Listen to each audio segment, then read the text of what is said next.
ಕಮ್ಮ ಯೂನಿ ಯಂಕಮ್ಮಂ ಕರಿಸಾಮಿ ಅಂತ ಭಗವಂತರು ಗಾತೆಯಲ್ಲಿ ಸ್ಪಷ್ಟವಾಗಿ ಹೇಳಿದ್ದಾರೆ.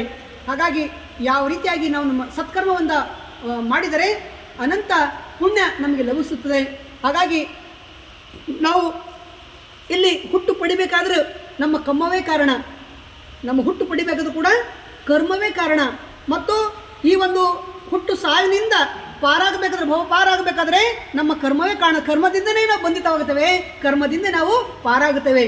ಹಾಗಾಗಿ ನಾವೆಲ್ಲರೂ ಅಂದರೆ ಒಳ್ಳೆಯ ಒಂದು ಕರ್ಮ ಮಾಡುತ್ತಾ ಹೋಗೋಣ, ಪುಣ್ಯ ಕಾರ್ಯದಲ್ಲಿ ಭಾಗಿಯಾಗುತ್ತಾ ಹೋಗೋಣ ಅಂತ ಈ ಸಂದರ್ಭದಲ್ಲಿ ಹೇಳುತ್ತಾ, ಇಂಥ ಒಂದು ನಮಗೊಂದು ಅವಸರ ಸಿಕ್ಕಿದೆ, ನಾವು ನೆನಪಿಸಿಕೊಳ್ಳಲೇಬೇಕು.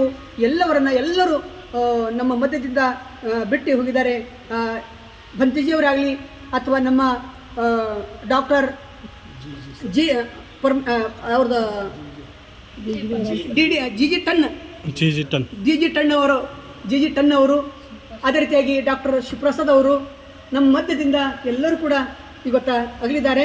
ಈ ಪುಣ್ಯ ಅಗಲಿ ಹೋಗಿರ್ತಕ್ಕಂಥವ್ರು ಎಲ್ಲರಿಗೂ ಸೇರಲಿ, ಎಲ್ಲರೂ ಅವ್ರು ಯಾವ ಲೋಕದಲ್ಲಿ ಜನ್ಮ ತಾಳಿದ್ರು ಮತ್ತು ಅವ್ರಿಗೆ ಬುದ್ಧ ಶಾಸನದಲ್ಲಿ ಸಿಗಲಿ, ಬುದ್ಧ ಧಮ್ಮ ಸಿಕ್ಕು ಅವ್ರು ಮುಕ್ತರಾಗಲಿ, ಈ ಬಂಧನನ್ನು ಬಿಡಿಸಿಕೊಳ್ಳಿ ಅಂತ ಹೇಳಿ ನಾನು ಮಂಗಳಪೂರ್ವಕವಾಗಿ ಸದ್ಭಾವನೊಂದಿಗೆ ನಾನು ಈ ಪುಣ್ಯನ ನನ್ನ ಕಾಯವಾಚಿಯಿಂದ ಸಪ್ಪಾಯಣೆ ಮಾಡ್ತಕ್ಕಂಥ ಪುಣ್ಯನ ಅವರಿಗೆ ವಿತರಣೆ ಮಾಡ್ತೇನೆ, ಹಂಚುತ್ತೇನೆ, ಎಲ್ಲರಿಗೂ ಹಂಚುತ್ತೇನೆ.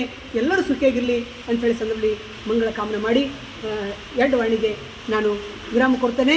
ಎಲ್ಲರಿಗೂ ಮಂಗಳವಾಗಲಿ, ಎಲ್ಲರೂ ಸುಖಿಯಾಗಲಿ, ಎಲ್ಲರೂ ಚಿತ್ತ ಶಾಂತವಾಗಲಿ, ಎಲ್ಲರೂ ಚಿತ್ತ ಪ್ರಸನ್ನವಾಗಲಿ, ಎಲ್ಲರೂ ಚಿತ್ತ ಸಂತೋಷವಾಗಿರಲಿ, ಖುಷಿಯಾಗಿರಲಿ ಅಂಥೇಳಿ ಈ ಸಂದರ್ಭದಲ್ಲಿ ನಾನು ಹಾರೈಸಿ ವಾಣಿಗಳಿಗೆ ವಿರಾಮ ಕೊಡ್ತೇನೆ. ಸಾಧು ಸಾಧು ಸಾಧು.